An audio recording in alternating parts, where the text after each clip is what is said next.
I saw the contract on her laptop at 2:17 a.m., a short email thread with a subject line that read, Agreement, Open Marriage Terms. My name was on one of the signatures as a checkbox I never ticked. That moment collapsed everything I thought I knew about us.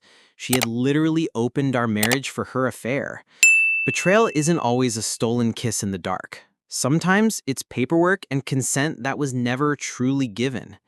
Infidelity by contract felt like a new breed of cheating, a cold, clinical betrayal wrapped in language about freedom and honesty.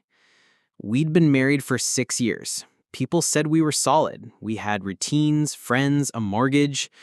When she first suggested the idea, she framed it as a way to save us. Stale marriage, lack of spark, experiments couples do to reconnect. I trusted her. I thought she was trying to save the marriage, not end it. So I listened, and I even said words I later regretted. If it truly makes you happy, we can talk about it.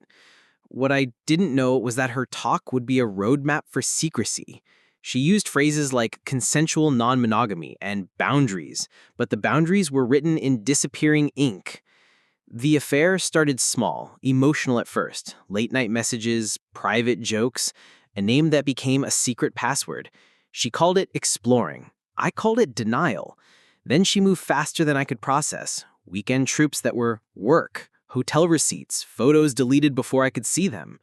When I confronted her, she read from the document she'd crafted like it was a moral license. We agreed to be open, she said, as if the word we included me. Her tone was patient and practiced. That was the cruelty. She had built a narrative where my consent was assumed, where my silence was their permission. I remember the day everything turned from abstract hurt to real damage. She came back late from a business dinner, hair smelled different, eyes avoiding mine. She said she needed space and handed me a printed copy of what she called their agreement. It detailed times, names redacted, rules for safe disclosure. She had negotiated terms with the man she'd been seeing. The paper had signatures on it, her name, his initials, and a box checked under mine that I had never checked. My voice shook when I pointed to the box. "You can't sign for me," I said. She folded the document and placed it back on the counter, like it was nothing. Betrayal morphs into survival mode. I started collecting evidence not because I wanted to humiliate, but because I needed clarity. Receipts, calendar entries, screenshots, the everyday architecture of infidelity. The word cheating finally had a body, and it breathed in facts. I documented everything, sought legal counsel, and told a friend who knew how to listen without judgment. The truth is brutal. When trust is broken by choice and facilitated by design, the wound is surgical. She begged later when the affair unraveled under its own weight. He left, predictably, when the novelty faded. He had no intention of becoming family. She came home one night after a fight with him, face raw, and said, "Please, I made a mistake. I didn't mean to hurt you like this." She cried and mouthed the words, "I'm sorry," until the syllables meant nothing. Begging is a poor substitute for the slow work of rebuilding trust. You can't glue back the seams of a marriage with apologies alone. We tried counseling. It was a map through a storm, but maps don't stop tsunamis. She had to answer the big questions.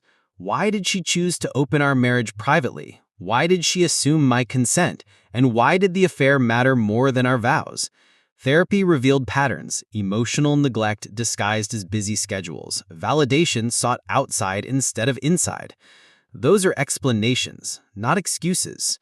Accountability required changes I could verify: transparency, blocked contact, therapy attendance, and time.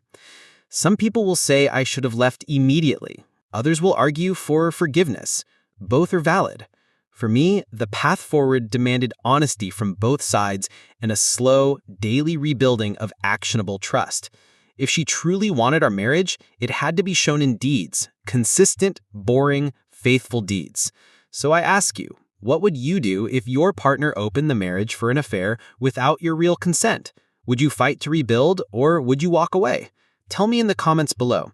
If you want more real stories about betrayal, cheating, and the messy work of recovery, hit subscribe and stay with us.